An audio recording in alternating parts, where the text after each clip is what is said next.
আপনার জন্য সবচেয়ে বড় নিয়ামত, যাদের ঘরে মা আছে বাবা আছে তাদের কাছে জান্নাত আছে, তাদের জন্য জান্নাতে যাওয়া অনেক ইজি। আল্লাহ নবী বলেছেন ওই ব্যক্তি ধ্বংস, ওই ব্যক্তির উপরে লানত যে তার মা বাবা দুজনকে বা কোনো একজনকে পেয়ে তাদের খেদমত করে জান্নাত হাসিল করতে পারলো না, ওই ব্যক্তির উপরে লানত। মা বাবাকে আঘাত দিয়েন না, বিয়ে শাদী করার পরে আপনি আপনার মা বাবাকে ভুলে যায়েন না। মা মায়ের জায়গায়, বউ বউয়ের জায়গায়। যতদিন মা বাবা জীবিত থাকবে আপনার সবচেয়ে বেশি বাজেট, সবচেয়ে বেশি খরচ করবেন মায়ের জন্য, বাবার জন্য। আজ আপনার বাবা মা জীবিত, যদি আপনি বাবা মায়ের জন্য খরচ না করেন, দেখবেন বাবা মা মারা যাওয়ার পরে কবরের সামনে গেলে অনুভূতি হবে এমন, আহারে আজ আমার টাকা আছে পয়সা আছে কিন্তু আমার বাবা নাই, আমার মা নাই। যাদের বাবা মা নাই এই কথাগুলো তারা বুঝবে, যাদের আছে আপনারা বুঝবেন না। তাদেরকে জিজ্ঞেস করেন যাদের মা বাবা নাই, এরা কবরের কাছে গেলে তাদের আফসোস হয়, আহারে আজ যদি আমার বাবা থাকতো মা থাকতো, আমি তাকে এটা খাওয়াইতাম ওটা খাওয়াইতাম, হজ করাতাম উমরা করাতাম। যখন মা বাবা থাকবে না আফসোস করবেন। এজন্য মা বাবা থাকতে মা বাবার কদর করেন। আল্লাহর নবী বলেছেন যারা মা বাবার অবাধ্য হবে, মা বাবার সঙ্গে নাফরমানি করবে, এদের জীবনে গজব আসবে, এদের জীবনে নানাবিধ গজব আসবে, এদের রিজিক আল্লাহ কেড়ে নেবেন। যারা মা বাবার সঙ্গে বেয়াদবি করবে এরা মরার আগে দুনিয়াতে শাস্তি পাবে। মনে রাখবেন আপনি আপনার বাপকে কষ্ট দিলে আপনার ছেলে মেয়েও আপনাকে কষ্ট দিবে। আপনি আপনার মাকে কষ্ট দিলে আপনার ছেলে মেয়ে আপনাকে বুড়া বয়সে কষ্ট দিবে, এমনকি বৃদ্ধাশ্রমে নিয়ে রেখে আসবে। খবরদার মা বাবাকে আঘাত দিবেন না। গজব আসার আরো কিছু কারণ আছে। আল্লাহর নবী বলেছেন ওয়ারতাফাতিল আসওয়াতু ফিল মাসাজিদ, মসজিদগুলোতে যখন হই হুল্লোড় বেড়ে যাবে, পাপাচারীদের গলার আওয়াজ যখন বড় হয়ে যাবে, অর্থাৎ মসজিদের ব্যবস্থাপনায় যখন পাপী তাপী লোকেরা চলে আসবে তখন গজব আসবে। আর এই আলামতটা আমার সমাজের সাথে বেশিরভাগ মিল আছে।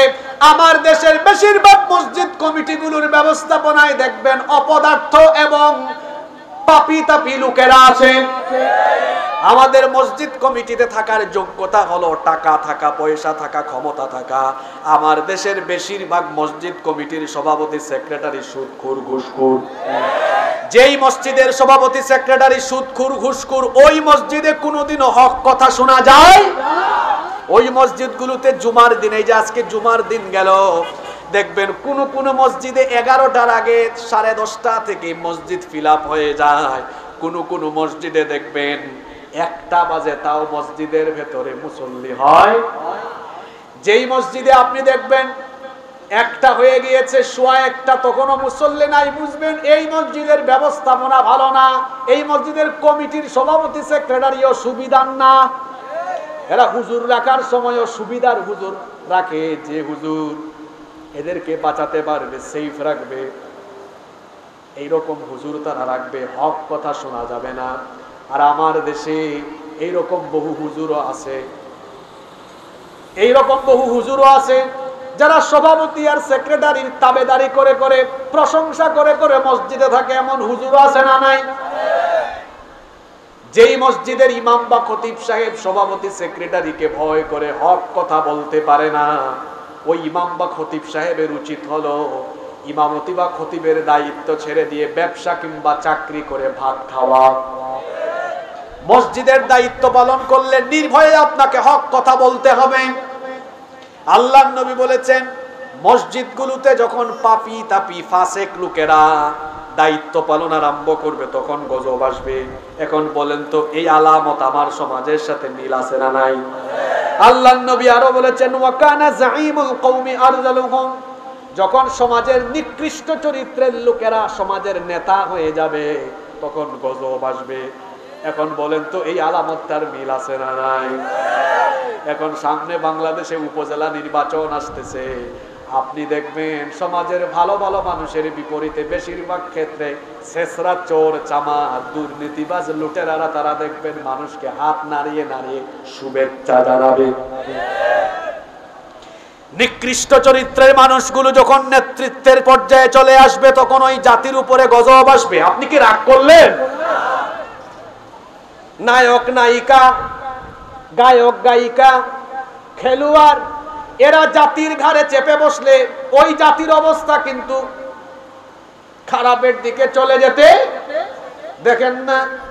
আউযুবিল্লাহ বিসমিল্লাহর সিরিয়ালও ঠিক থাকে না, অনেক সময় বিসমিল্লাহ বলে আগে আউযুবিল্লাহ বলে পরে, কেউ আবার বিসমিল্লাহ বলতে গিয়ে শুরুটা আর শেষেরটা ঠিক রাখে, মাঝখানেরটা ঠিক রাখতে পারে না।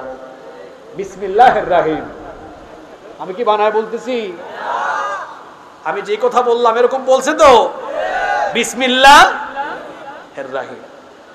আপনি কি আমার কথা রাগ করলেন যে হুজুর দেখি সব সাইড দিয়ে একদম কাউকে বাকি দিচ্ছে, কাউকে বাদ দিয়ে কথা বলছেন? এটা হুজুরের দোষ না তো, আমি তো যা বলতেছি কোরআন হাদিস দিয়ে মিলাই মিলাই বলতেছি, এর বাইরে কিছু বলতেছি? আল্লাহর নবী বলেছেন নিকৃষ্ট চরিত্রের লোকেরা যখন নেতৃত্বে চলে আসবে তখনই গজব আসবে। আল্লাহর নবী আরো বলেছেন ওয়া উকরিমার রাজুলু মাখাফাতা শাররিহি, যখন ইজ্জতের ভয়ে, সম্মানের ভয়ে, প্রাণের ভয়ে খারাপ লোকদের আনুগত্য আরম্ভ হয়ে যাবে তখন গজব আসবে।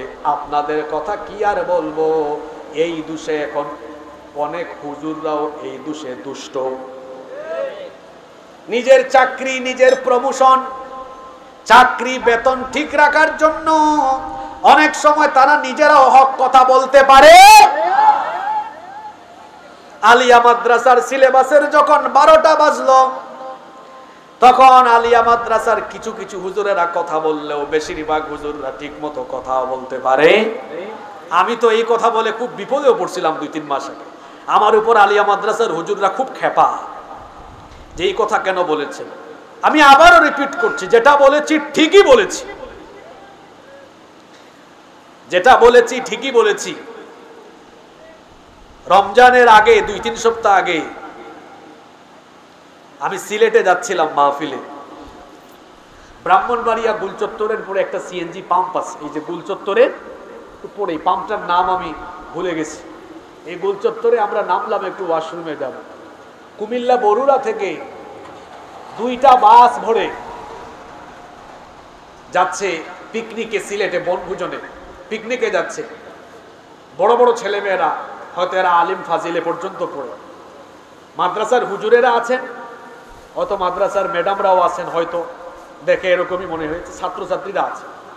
এই যে এত বড় বড় মেয়েরা গেল দাখিল আলিমে পড়ে, মাহরাম ছাড়া তারা যে চলে গেল, ছেলে মেয়েরা কথা বলছে বাসের ভেতরে, বাসের বাহিরে, নিজের চোখে দেখা। আমি নিজেও আলিয়া মাদ্রাসায় পড়েছি, আমাদের সময় আমরা এগুলো দেখি নাই। স্টাডি ট্যুরে যখন আমরা গিয়েছি, ছেলেরা 2 দিনের 3 দিনের ট্যুরে গিয়েছে, মেয়েদেরকে কাছাকাছি কোথাও আলাদা করে ঘোরানো হয়েছে। এগুলো কি আরম্ভ হলো? সিলেবাসের যে দশা, মাদ্রাসা মাদ্রাসার মতো থাকবে, এটার নাম তো মাদ্রাসা, এখানে দ্বীনি শিক্ষা থাকবে। দ্বীনহীন শিক্ষা তো এখানে চলতে দেওয়া যায় না। এখানে তো আপনাদেরকে কথা বলতে হবে। আপনারা ঠিকঠাক মতো জোর গলায় কথা বলেন নাই, বলছেনও না। এই কারণে আগামীর প্রজন্ম যে কি হবে, এখন তো বেশিরভাগ অভিভাবকরা তাদের আলিয়া মাদ্রাসার যে দশা, আমি জীবনে কমি মাদ্রাসায় পড়ি নাই, কিন্তু অভিভাবকরা বেশিরভাগই তাদের সন্তানদেরকে এখন আলিয়া মাদ্রাসা থেকে নিয়ে আসতে চাচ্ছে। কি আমি কি ভুল কথা বলেছি? আমার কথায় কি বেজার হয়েছেন আপনারা? আমি নিজেও তো কমি মাদ্রাসায় কোনোদিন পড়ি নাই, কিন্তু যেটা সত্য সেটা তো বলতে হবে, সত্য কথাগুলো বলতে হবে। রাজ্জাককে ভয় করুন, রিজিককে নয়। রিজিক চাকরি থেকে আসে না, রিজিক আসে রাজ্জাকের তরফ থেকে। রিজিকের ফয়সালা কিভাবে হবে আপনিও জানেন না। আগামীকাল সকালের খাবার ঘরে খাবেন না হাসপাতালে খাবেন, এটা আপনিও জানেন না। রিজিকের ফয়সালা তো আপনি করেন না, রিজিকের ফয়সালা যিনি করেন তিনি কে? আল্লাহর উপর তাওয়াক্কুল করেন। রিজিক কোথা থেকে আসবে আপনি নিজেও টের পাবেন না। আল্লাহ বুঝার তৌফিক দান করে দেন। আল্লাহর নবী আরো বলেছেন ওয়া শুরিবাতিল খুমুর ওয়া লুবিসাল হারির ওয়া তুখিদাতিল কাইনাতু ওয়াল মাআজিফ। আল্লাহর নবী বলেছেন যখন মদ পান, মাদক এবং রেশমি পোশাককে মানুষ হালাল হিসাবে গ্রহণ করে নিবে, বাদ্যযন্ত্র মিউজিককে মানুষ যখন হালাল হিসাবে গ্রহণ করে নিবে, গজব আসবে। এখন বাদ্যযন্ত্র গান বাজনা আমাদের সমাজে আছে না নাই? এই জন্য গজবও আমাদের সমাজে আছে না নাই? আল্লাহর নবী আরো বলেছেন, আল্লাহর নবী আরো বলেছেন যখন একে অপরকে লানত দেওয়া আরম্ভ হবে। এমনকি আলেম উলামাদের মধ্যে যখন, আলেম শ্রেণীর মধ্যে যখন বাক বিতণ্ডা আরম্ভ হবে সমাজের মধ্যে, তখন ফিতনা লেগে যাবে। এখন আমাদের আলেমদের মধ্যে বাক বিতণ্ডা, বহস বলেন তো আলেমদের মধ্যে আছে না নাই? এক আলেম আরেক আলেমকে বহসের ডাক দেয়, এইরকম আছে না নাই? আপনি তর্ক করে কোন জিনিসের সমাধান করতে পারবেন বলেন? আল্লাহ তাআলা বলেছেন, রহমানের বান্দারা মানুষের সাথে তর্ক করে না, এরা কখনোই তর্কে বিতর্কে লিপ্ত হয় না। আল্লাহ তাআলা বলেছেন এরা হবে এমন, এরা অনর্থক কথাবার্তা কাজ থেকে নিজেদেরকে সেফ রাখবে। সূরা মুমিনুনের মধ্যে আল্লাহ বলেছেন, কদ আফলাহাল মুমিনুন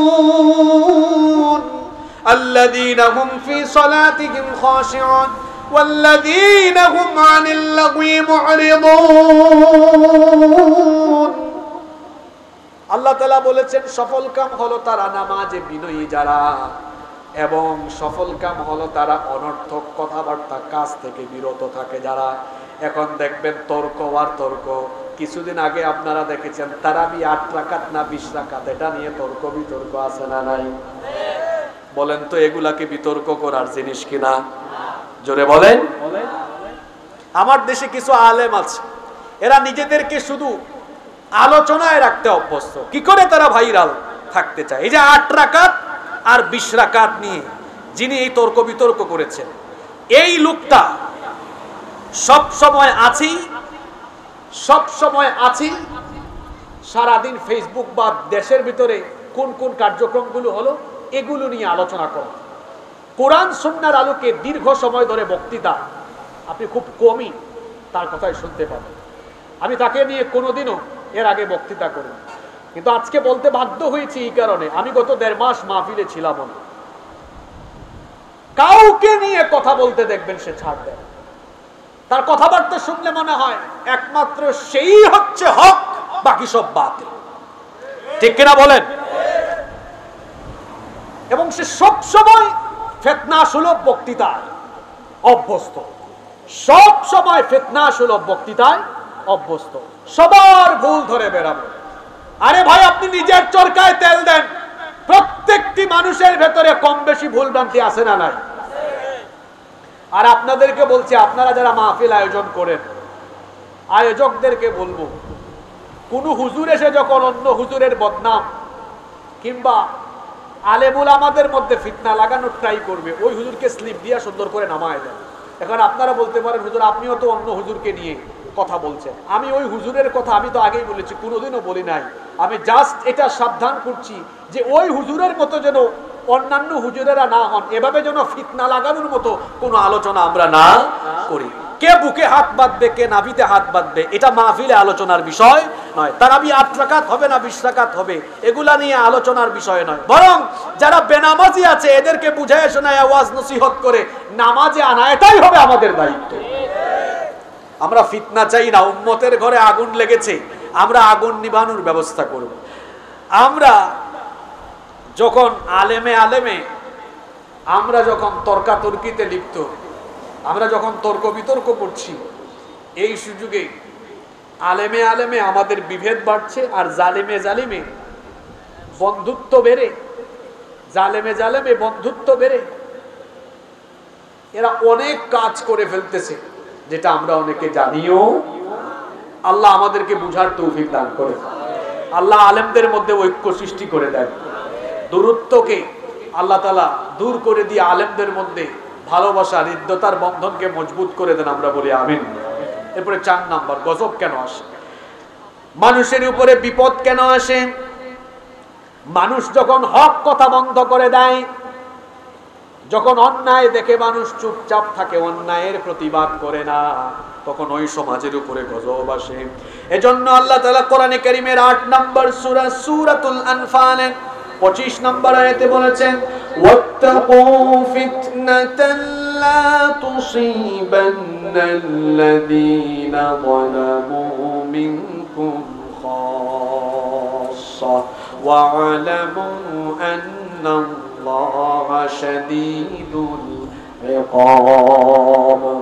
সতর্ক হও, সাবধান হও, ওই সকল বালা মুসিবত থেকে যা শুধুমাত্র বিপদ মুসিবতের কারণ যারা তাদের উপরেই আসবে না, বরং যারা দেখে, বরং যারা অন্যায় দেখে চুপচাপ থাকে, নীরব ভূমিকা পালন করে, তাদের উপরেও গজব আসবে। যারা অন্যায় দেখে অন্যায়ের প্রতিবাদ করে না, হক কথা বলে না, এদের উপর যে গজব আসে এরকম অনেক ঘটনা কোরআনে কারিমেই বর্ণিত আছে। যেমন দাউদ আলাইহিস সালামের উম্মতের কাহিনী আমরা জানি। দাউদ আলাইহিস সালামের কথা আমরা অনেকেই জানি। আল্লাহ তাকে এত সুন্দর কণ্ঠ দিয়েছেন, এত সুন্দর ভয়েস দিয়েছেন। তার উপরে নাজিল হওয়া জাবুর তিনি যখন তেলাওয়াত করতেন, উড়ন্ত জিনেরা উড়ন্ত অবস্থা বন্ধ করে নদী আর সাগরের মাছেরা কিনারায় এসে তার সুন্দর কণ্ঠের তিলাওয়াত শোনার জন্য পাগল পারা হয়ে যেত। দাউদ আলাইহিস সালামের জামানায় শনিবারে মাছ ধরা নিষিদ্ধ ছিল। কি বারে? জোরে বলেন। আজকে কি বার গেল? জুমাবার। এটা আমাদের সাপ্তাহিক ইবাদতের দিন। দাউদ আলাইহিস সালামের সময়ে সাপ্তাহিক ইবাদতের দিন ছিল শনিবার। সেই দিন মাছ ধরা নিষিদ্ধ। কার আদেশ? আল্লাহর এই আদেশকে কেন্দ্র করে তার উম্মত 3 ভাগে ভাগ হয়েছে। কয় ভাগে? 1 ভাগ। এরা আল্লাহর আদেশ মানলো, এরা আল্লাহর আদেশ মানলো, এরা মাছ ধরলো না। আরেক ভাগ, শুনতেছেন তো আপনারা নাকি মনোযোগ নষ্ট হয়ে গেছে? দাউদ আলাইহিস সালামের উম্মত আল্লাহর আদেশকে কেন্দ্র করে কয় ভাগে ভাগ হয়েছে? 1 ভাগ। এরা চিন্তা করলো আল্লাহ যেহেতু আদেশ করেছেন মাছ শনিবারে ধরা যাবে না, খাওয়া যাবে না, তো আমরা মাছ ধরবো না, খাবো না, কিন্তু আটকায় রাখবো। আমরা বেড়া দিয়ে বা আইল দিয়ে যে কোনো কায়দায় আটকায় রাখবো, রবিবারে ধরবো, খাবো। এরা আইল দিল বা বেড়া দিল। 2 নম্বর গ্রুপ, এরা ধরলো না, খাইলো না, কিন্তু যারা মাছ আটকাইছে বেড়া দিয়ে এদেরকে গিয়ে বাধাও দিল না। 3 নম্বর শ্রেণী, এরা মাছ ধরে নাই, আটকায় নাই, কিন্তু যারা মাছ ধরতেছে বেড়া দিয়ে রেখেছে এদেরকে গিয়ে বললো, ভাই তোমরা আইল দিয়ে বেড়া দিয়ে মাছ আটকাচ্ছ কেন? আল্লাহ তো নিষেধ করেছেন, তোমরা এটা করো না। কয়টা গ্রুপ? আল্লাহর গজব যখন আসলো প্রথম 2 শ্রেণীকে আল্লাহ তাআলা শূকর এবং বানরে পরিণত করেছেন, আর 3 নম্বর শ্রেণীকে আল্লাহ তাআলা গজবের বাহিরে রেখেছেন। 3 নম্বর শ্রেণী কারা? মাছ ধরে নাই, আটকায় নাই, যারা আটকিয়েছে এদেরকে গিয়ে বাধা দিয়েছে। আর 2 শ্রেণী যারা গজবে পড়লো, এরা কারা? মাছ আটকেছে এক গ্রুপ, আরেক গ্রুপ মাছ ধরে নাই কিন্তু তাদের উপরেও গজব এসেছে। কেন? কারণ যারা আটকিয়েছে এদেরকে গিয়ে বাধা দেয় নাই। আপনার সমাজে অন্যায়, অবিচার, জুলুম চলবে, আপনি অন্যায় করেন না, জুলুম করেন না, ভালো কথা, কিন্তু এই অন্যায় আর জুলুমকে আপনি যদি প্রশ্রয় দেন, আপনি যদি এর প্রতিবাদটুকু না করেন, আল্লাহর গজব আসলে আপনিও রেহাই পাবেন না, আপনাকেও গজবে পড়তে। এইরকম অনেক অন্যায় কর্মকাণ্ড আমাদের সমাজে চলে কি চলে না? আপনি যদি এর প্রতিবাদটুকু না করেন, এর প্রতিবাদটুকু যদি না করেন, আল্লাহর গজব থেকে আপনি রেহাই পাবেন। তাদের কষ্ট হচ্ছে? আমি আর 10-12 মিনিট কথা বলবো, আমাদের আর 2টা পয়েন্ট বাকি আছে। নাম্বার 5, মানুষের উপরে বালা মুসিবত কেন আসে? 5 নম্বর কারণ, মাঝে মাঝে ইমানদার ভালো মানুষের উপরেও বালা মুসিবত বা পরীক্ষা আসে। এখন আপনি বলবেন, হুজুর ভালো মানুষের উপরে আসে কেন? এটা হচ্ছে তার ইমানের পরীক্ষা। যার ইমানের জোর যত বেশি, তার পরীক্ষাও তত। পৃথিবীতে এমন কোন নবী নাই যার থেকে পরীক্ষা নেওয়া হয় নাই। আসাদুন নাসি বালাআন বালাউল আম্বিয়া, সব থেকে বেশি পরীক্ষা নেওয়া হয়েছে আম্বিয়া আলাইহিমুস সালামদের কাছ থেকে। নবী রাসূলগণ ইমানের পরীক্ষা দিয়েছেন কম না বেশি? নবী রাসূলদের পরে সাধারণ মানুষদের মধ্যে যার ইমান যত বেশি, তার পরীক্ষাও হবে তত বেশি। মাঝে মাঝে দেখবেন বড় বড় আলেম ওলামা তারাও কিন্তু বিপদে পড়ে যান। কেউ কেউ জেল খাটেন, কেউ জেলে থাকতে থাকতে মারা যান। এখন আপনি ভাববেন না জেল খেটেছেন কোনো আলেম, কিংবা কোনো আলেম জেলে থাকতে থাকতে মারা গিয়েছেন, ভাববেন না উনি মনে হয় জীবনে কোনো অপরাধ করেছেন। কিংবা গুনাহের কাজ করেছেন, এই জন্য মনে হয় তিনি এই অবস্থায় পড়েছেন। তাহলে আপনি তো পৃথিবীর অতীতের ইতিহাস জানেন না। অনেক নবী রাসূল তো জেলে ছিলেন। ইউসুফ আলাইহিস সালাম 10 বছর জেলে ছিলেন কি ছিলেন না? জেল খাটাও বহু নবীদের সুন্নাত। ইমাম আজম আবু হানিফা রাহমাতুল্লাহি আলাইহি জেল খেটেছেন, এমন কি জেলে থাকা অবস্থায় তার মওত হয়েছে, ঠিক কি না? জেলে তার মৃত্যু হয়েছে। এজন্য কোনো ভালো মানুষ, বুজুর্গ বা কোনো বড় মাপের আলেম জেল খাটতে পারেন, জেলে তার মওত হতে পারে, কিংবা জেলে থাকা অবস্থায় তার মৃত্যু হতে পারে। এর মানে এই না যে তিনি কোনো গুনাহে লিপ্ত হয়ে গিয়েছেন। এটা হতে পারে যে আল্লাহ তার ঈমানকে বেশি পছন্দ করেছেন, আল্লাহ তাকে মৃত্যুর আগে পরীক্ষায় ফেলে দিয়ে তার ঈমানের লেভেলটা যাচাই করতে চেয়েছেন, আল্লাহ তাকে তার আরো কাছাকাছি করার জন্য। সুবহানাল্লাহ। এরকম বহু আলেম আমাদেরও আশেপাশে আছেন যারা এ ধরনের অবস্থায় পড়েছে। কথা বলেন না কেন? কথা বলেন না কেন? আর আমার সমাজে তো বহু চোর ডাকাত জামিন নিয়ে জেলখানার বাইরে বের হয়ে চলে আসে, আর বহু আলেম ওলামা জেলখানার মধ্যে পড়ে আছে। কি আপনারা ভয় পাচ্ছেন নাকি? অনেক বড় বড় অপরাধীরা, ওই যে কয়েকদিন আগে সাবরিনা, ডাক্তার সাবরিনাও বের হয়েছে না? আমার কথা হচ্ছে এই সাবরিনা কিংবা আরো অনেক অপরাধীরা, এরা যদি জামিনের অধিকার ভোগ করতে পারে, কেউ অপরাধ করলে রাষ্ট্র তার বিচার করবে, কিন্তু জামিনের অধিকার যদি সাবরিনা ভোগ করতে পারে, জামিনের অধিকার যদি পরিমণি ভোগ করতে পারে, জামিনের অধিকার আল্লামা মামুনুল হককেও দিতে হবে। যদি পরিমণি, সাবরিনা এরা যদি জামিনের অধিকার পায়, আরো যত মজলুম আলেমরা জেলখানায় আছে তাদেরকেও জামিনের অধিকার দিতে হবে। নায়িকা গায়িকা জামিনের অধিকার পায়, আলেম উলামা পায় না কেন? আমি কিন্তু আইন বা সংবিধান বিরোধী কোনো কথা বলছি না। আমি বলছি কেউ অপরাধ করলে রাষ্ট্র তার বিচার করবে, তার বিচার চলবে, কিন্তু জামিনের অধিকার যদি অন্যরা পায়, আলেমরাও পাওয়ার দরকার আছে না? এই অধিকার তার ভোগ করার দরকার আছে না নাই? এই অধিকার তাকেও দিতে হবে। আমি বলছিলাম যে শুধুমাত্র গুনাহের কারণে নয়, ভালো কাজ করলেও ঈমানি পরীক্ষা আসতে পারে। সাহাবীদের উপরে কি ঈমানি পরীক্ষা আসে নাই? আমরা তো ঈমান পেয়েছি ফ্রি, ঈমানের কারণে কোনো বিনিময় দেই নাই, কিন্তু আল্লাহর নবীর সাহাবীরা ঈমান আনার পরে ঈমানের বিনিময় দিয়েছেন। কেউ বা ঈমানের কারণে ঘর বাড়ি ছেড়ে দিয়েছেন, কেউ বা ঈমানের কারণে, কেউ বা ঈমানের কারণে তার জীবনের মায়া ত্যাগ করেছেন। ঈমানের জন্য তারা এরকম বিনিময় দিয়েছেন। কাফেররা তাদেরকে পিটিয়েছে, জুলুম নির্যাতন করেছে, কাফেররা তাদেরকে হুমকি ধামকি দিয়েছে, এখনো সময় আছে, হয় ঈমান ছাড়ো নইলে জীবনের মায়া ছাড়ো। তারা তখন দীপ্ত কণ্ঠে কাফিরদেরকে বলেছে, আমরা প্রয়োজনে জীবনের মায়া ছেড়ে আমরা শাহাদাতের সুধা পান করে আমরা শহীদ হতে পারি, আমরা জীবন দিতে পারি, তাও তোমাদের মতো কাফিরদের সামনে মাথা নত করতে পারি না। আমরা তো তাদের উত্তরসূরি। আমাদের মধ্যেও এমন দীপ্ত প্রত্যয় থাকা লাগবে, ঈমানের পথে, ঈমানি আন্দোলনের পথে থাকতে গিয়ে, কোরআনের পথে থাকতে গিয়ে যত হুমকি ধামকি আর যতই বিশৃঙ্খল পরিস্থিতি আসুক না কেন, আমরা প্রয়োজনে রক্ত, জীবন, এমনকি আমাদের সবকিছু উজাড় করে দিব, তাও আমরা দ্বীনের পথে বাতিলদের সাথে, জালিমের সাথে কোনো আপোষ করব না। আল্লাহ আমাদেরকে কবুল করেন। তাহলে 5 নাম্বার বলছিলাম, বালা মুসিবত শুধু গুনাহের কারণে আসে না, মাঝে মাঝে ভালো মানুষের উপরও বালা মুসিবত আসে তার ঈমানের পরীক্ষা হিসাবে। এরকম ঈমানি পরীক্ষা দিয়েছেন পূর্বের যুগে আল্লাহর নবীরাও, দিয়েছেন নবীদের সাথীরাও। আমরাও ঈমানের পথে চললে পরীক্ষা আসতে, এরকম পরীক্ষা আমাদের বড় বড় বুজুর্গরাও দিয়েছে। আমি বলেছি ইমাম আবু হানিফা রহমতুল্লাহি আলাইহির কথা।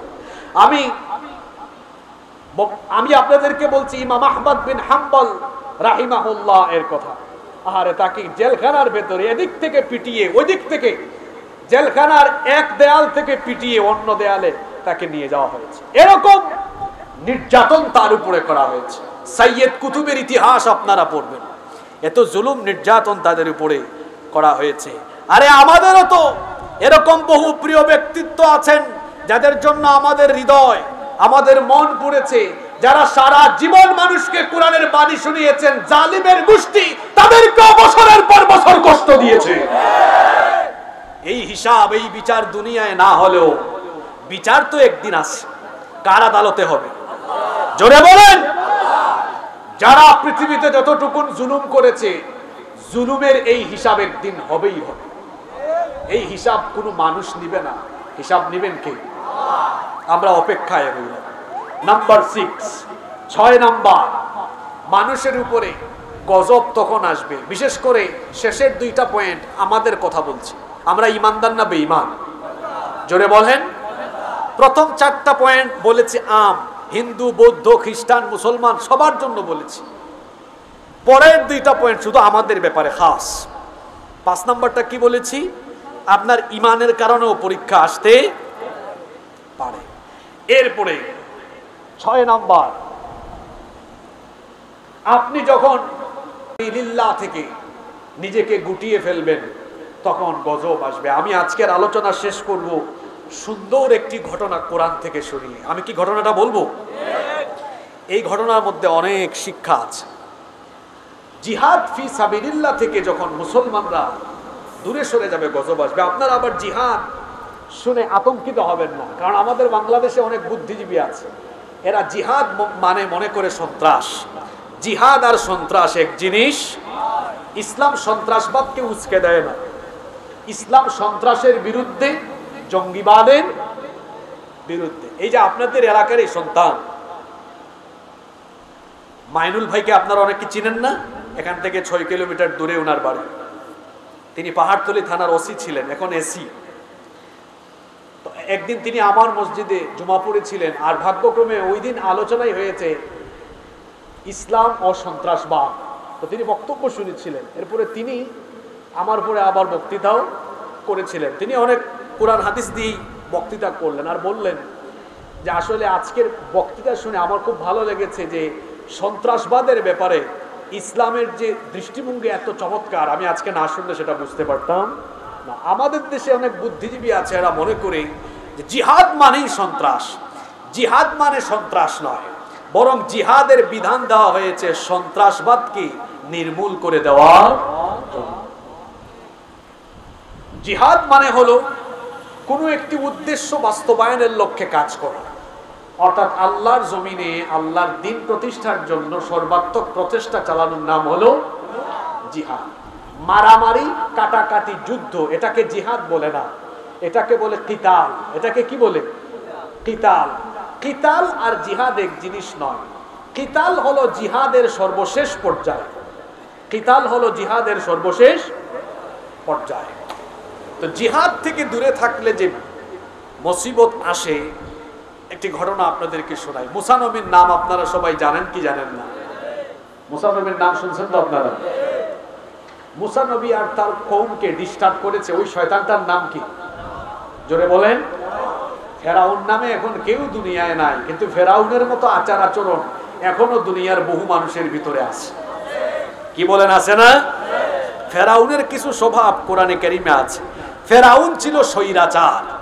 ফেরাউন ছিল স্বৈরাচার। এখন কোরআন থেকে স্বৈরাচারের কথা বলা হলে স্বৈরাচারের মন খারাপ হয়। ফেরাউন ছিল জালেম। যখন জালেমের জুলুমি স্বভাব সমাজে তুলে ধরা হয়, জালিমের তখন মন খারাপ হয়।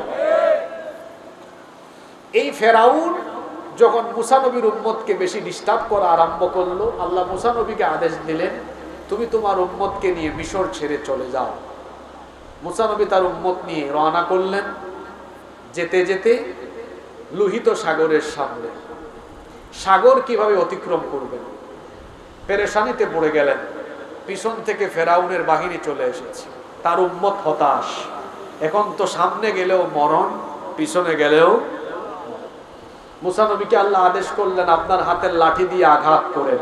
তিনি যখন লাঠি দিয়ে আঘাত করলেন, সাগরের মাঝখান দিয়ে, একটা দুইটা নয়, বনি ইসরাইলের 12টি গোত্রের জন্য 12টি রাস্তা বানিয়ে দিয়েছেন কি আল্লাহ।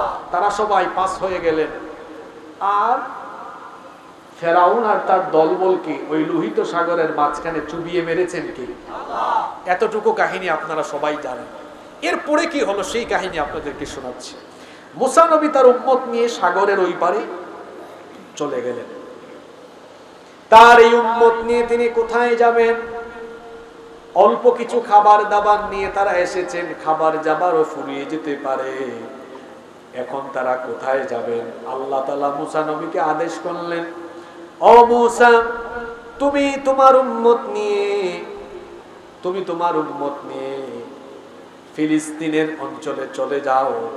ওই অঞ্চলকে কোরআনে কারিমে বলা হয়েছে আল আরদুল মুকাদ্দাসা, পবিত্র ভূমিতে চলে যাও। তখন ফিলিস্তিনের এই ভূমিকে শাসন করত আমালিকা সম্প্রদায়। এখন যেমন আমেরিকা পৃথিবীর মধ্যে বিশ্ব মোড়লের ভূমিকায় থাকে, এরা যেমন বিভিন্ন দিক থেকে শক্তিশালী এবং সমৃদ্ধ, মুসা নবীর ওই সময়ে আমালিকা সম্প্রদায় ছিল পৃথিবীর অন্যতম শক্তিশালী জাতি। মুসা নবীকে আল্লাহ যখন বলেছিলেন তুমি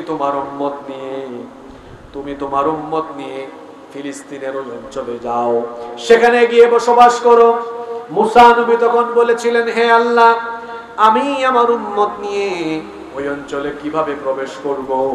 কারণ সেখানে এক শক্তিশালী জাতি আমালিকা সম্প্রদায় সেই অঞ্চল শাসন করে, সেখানে তারা আমাদেরকে ঢুকতে দিবে না, সেখানে আমরা যেতেও পারবো না।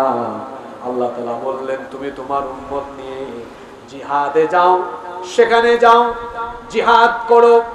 যদি জিহাদের উদ্দেশ্যে রওনা হও, আমি আল্লাহ ওয়াদা দিলাম, আল্লাতী কাতাবাল্লাহু লাকুম, ওই অঞ্চলের ওই ভূমির বিজয় আমি তোমাদের ভাগ্যে লিখে দিব। আল্লাহু আকবার। মুসা নবী কথা তার উম্মতকে বললেন, আল্লাহ তাআলা আমাকে ওয়াদা দিয়েছেন, আমি যদি তোমাদেরকে নিয়ে ওই পবিত্র ভূমিতে যাই, আল্লাহ তাআলা ফেরেশতা পাঠিয়ে আমাদেরকে বিজয় দিবেন। বলেন তো আল্লাহর ওয়াদা সত্য না মিথ্যা? মুসা নবী যখন তার উম্মতকে এই কথা বলেছিলেন, তার উম্মত তখন বলেছিল, এত শক্তিশালী জাতির মোকাবেলা করা আমাদের জন্য সম্ভব নয়। তারা অস্ত্রে শস্ত্রে, সৈন্যবল, জনবল, অর্থবল সব দিক থেকে তারা সমৃদ্ধ, কিন্তু আমাদের অর্থবল, সৈন্যবল, জনবল কিছুই নাই। তাদের মোকাবেলা আমরা করতে পারবো না, আমরা যাব না, সেখানে যাওয়া আমাদের জন্য সম্ভব নয়। অথচ এই জাতিকে আল্লাহ আগে থেকে ওয়াদা দিয়ে রেখেছিলেন, তোমরা শুধু যাও, বিজয় দেওয়ার দায়িত্ব কার? এতটুকু ওয়াদা পাওয়ার পরেও তারা যায় নাই। যখন তারা যায় নাই, তখন গজব চলে আসলো কার তরফ থেকে? কি গজব আসলো? তিন প্রান্তরে তারা 40 বছরের জন্য বন্দী হয়ে গেল। 40 বছর তারা উন্মুক্ত কারাগারের মধ্যে আটকে রইল। এমন কারাগার যে কারাগারের মধ্যে কোনো দেয়াল নাই, কোনো শিকল নাই। প্রত্যেক দিন সকালবেলা, ভোরবেলা তারা মিশরের উদ্দেশ্যে হাঁটা আরম্ভ করে, সূর্যাস্তের সময় সন্ধ্যাবেলা তারা দেখে সকালবেলা যেখান থেকে হাঁটা আরম্ভ করেছে, সন্ধ্যাবেলা ঘুরে ফিরে আবার ওই জায়গায় এসেছে। কি মুসিবত চিন্তা করেছে? এই গজব আসছে কার তরফ থেকে? কত বছর? জোরে বলেন। কোন অপরাধের কারণে? জোরে বলেন। জিহাদ ফি সাবিলিল্লাহ না যাওয়ার। 40 বছরের জন্য তারা ওখানে বন্দী ছিল। এরপরে মুসা নবী 3 বছর পরেই তিনি দুনিয়া থেকে চলে যান। লম্বা ঘটনা। এরপরে যখন ইউসা বিন নুন আলাইহিস সালাম বনী ইসরাইলের দায়িত্ব পেয়েছিলেন, ওই 40 বছর পরে এরা জিহাদ করেই তারপরে এই অবস্থা থেকে মুক্তি পেয়েছে। এই ঘটনাটা এই জন্য বললাম, আজ পৃথিবীতে সেই ফিলিস্তিনের কাহিনী যদি এখন আনি, এখনো তো এই ফিলিস্তিনিরা নির্যাতিত। এই ফিলিস্তিনিদের পক্ষে আমরা অনেকে কথাও বলি না, ফিলিস্তিনিদের পক্ষে আমরা দাঁড়াই না। এই যে মুসলিম 58টি দেশ আছে, ফিলিস্তিনিদের পক্ষে সবাই যদি একজুট হয়ে যায়, 58টি দেশ লাগবে না। মধ্যপ্রাচ্যের যে আরব দেশগুলো রয়েছে, এরা যদি শুধু ইসরায়েল এবং আমেরিকাকে তেল বিক্রি বন্ধ করে দেয়, যদি বলে আমরা তেল বিক্রি করব না, এমনি তারের মতো সোজা হয়ে যাবে। ওরা তাদের যুদ্ধ বিমান উড়াবে কেমনে যদি ফুয়েল না পায়? কিন্তু মধ্যপ্রাচ্যের সেই খলিফারা, সেই শেখরা মুখে মুখে এক কথা বললো, তলে তলে আরেক রকম। আমরা নিজেরাই ঠিক হতে পারি নাই। যদি মধ্যপ্রাচ্যে আরব দেশে রাষ্ট্রপ্রধানরা একজোট হয়ে ইসরায়েলকে একটা হুমকি দিতে পারে, ইসরায়েলকে শক্ত করে কথা বলতে পারে, এই অসভ্য, এই জারজ রাষ্ট্রের এই অসভ্য ইহুদিরা এমনিতেই সুদা হয়ে যাবে। আজ আমাদের ফিলিস্তিনি ভাই বোনরা নির্যাতিত, নিপীড়িত, বাস্তুচ্যুত হয়ে গিয়েছে। তারা নিজেদের ঘর বাড়ি থেকে তারা আজ বিতাড়িত হয়েছে। গোটা পৃথিবীতে এক সময় আমাদের পূর্বপুরুষরা, মুসলমানরা গোটা পৃথিবী নেতৃত্ব দিয়েছে। যখন থেকে আমরা এই জিহাদ ফি সাবিলিল্লাহ থেকে নিজেদেরকে গুটিয়ে ফেলেছি, তখন থেকে আমাদের অধঃপতন আরম্ভ হয়েছে। আমি অসুস্থতা নিয়েও, পালা মুসিবত আসার, বিপদ গজব আসার 6টি কারণ কোরআন থেকে বলেছি। বিপদ আমাদের উপরে আসবে না কেন বলেন? এত গজব, এই যে এত গরম চলছে, এরপরেও আজানের পরে দেখবেন মসজিদগুলো খালি পড়ে আছে। ওয়াজ মাহফিলে তো মানুষের অভাব হইল না। আমানগন্ডায় আজকে প্যান্ডেল ফিল আপ, ফজরের সময় দেখবেন 2 কাতার মানুষ পাওয়া কষ্ট। তো রাত 1টা পর্যন্ত এক কাত ইন্না লিল্লাহি ওয়া ইন্না ইলাইহি রাজিউন। তো গজব আমাদের উপরে আসবে না তো কার উপরে আসবে বলেন? যারা নামাজ ছেড়ে দেয়, আল্লাহর হাবিব বলেছেন ওই লোকদের উপর থেকে আল্লাহর জিম্মাদারি চলে যায়। তাদের উপরে আল্লাহর কোনো জিম্মাদারি থাকে না, আল্লাহর দায়িত্ব ওর থেকে উঠে যায়। রাত 12টা 1টা পর্যন্ত আমি ওয়াজ শুনলাম, ফজরের নামাজ আমি জামাতে আদায় করতে পারলাম না, আমার 5 ওয়াক্তের নামাজ আমি ঠিক করতে পারলাম না, তাহলে এই ওয়াজ আমাকে কি ফায়দা দিবে বলো? আমরা অনেক সময় ওয়াজ মাহফিলে এসে খালি স্লোগান দেই, জুড়ে জুড়ে আওয়াজ করি, ঠিক ঠিক বলি, কিন্তু আমাদের 5 ওয়াক্তের নামাজের অবস্থা বড় খারাপ। তো গজব আমাদের উপরে আসবে না তো কার উপরে আসবে? আমার আগে হুজুর আলোচনায় বলেছেন, আমি শুনতেছিলাম যে কান্না করলে যেমন মা এসে তার বাচ্চাকে দুধ পান করায়, আপনিও যখন কান্না করবেন, চোখের পানিকে তো আল্লাহ এমনি পছন্দ করেন। একটা হাদিস আছে, 2টা ফোঁটা আল্লাহ অনেক পছন্দ করেন। তার মধ্যে একটি ফোঁটা হচ্ছে কতরাতুম মিন দুমুইন ফি খাশিয়াতিল্লাহ, আল্লাহর ভয়ে যে চক্ষু থেকে চোখের পানি ঝরে, ওই পানির ফোঁটাকে যিনি পছন্দ করেন তিনি কে? আল্লাহ। আরে এবছর একটা অবাক করা বিষয় দেখছি, সালাতুল ইস্তিসকা আদায় হচ্ছে, বৃষ্টির জন্য নামাজ হচ্ছে। আগে আগে দেখা যেত যে বৃষ্টির জন্য নামাজ হওয়ার পরেই বৃষ্টি শুরু হয়ে যেত, এখন বৃষ্টির জন্য নামাজ হচ্ছে, বৃষ্টির কোনো খবর। এটা মহা গজব, এটা মহা গজব। আমাদের সকলকে সংশোধন হওয়া দরকার। হয়তো আমাদের পাপ বেশি বেড়ে গিয়েছে, তওবা করা দরকার। মসজিদগুলো আজানের পরে যেন ফিল আপ হয়, এজন্য নিজেদেরকে নামাজি বানানো দরকার। রমজান মাস গেল, আমরা সবাই কম বেশি মসজিদে যাওয়ার চেষ্টা করেছি। রমজান মাস চলে গেল, আমাদের নামাজও যেন চলে গেল। আহা, নামাজ কি শুধু রমজান মাসের জন্য ফরজ করা হয়েছে? আল্লাহ তাআলা কোরআনে কারীমে সূরা নাহলে বলেছেন, ওয়ালা তাকুনু কাল্লাযী নাকাদাত গাজলাহা মিন বাদি কুওয়াতিন আনকাফা, ওই উন্মাদিনী মহিলার মতো হয়ে যাও না, যে মহিলা সুতা পাকানোর পরে নিজেই আবার সেটা ছিঁড়ে ফেললো। অর্থাৎ আপনি যে এত কষ্ট করে নিজের আমলকে ঠিক করার চেষ্টা রমজানে করলেন, এরপরে নিজের আমল আবার নিজেই আপনি নষ্ট করে দিয়ে না। রমজান চলে গিয়েছে, আপনাকে বলে গিয়েছে আপনি যেন আপনার ইমানের যত্ন নেন। রমজানে আপনি যেটা করেছেন সেটা প্রশিক্ষণ, এখন বাকি 11 মাস এর বাস্তবায়ন ঘটাতে হবে। সর্বশেষ সবাইকে বলবো 5 ওয়াক্তের নামাজের ব্যাপারে যত্নবান হন।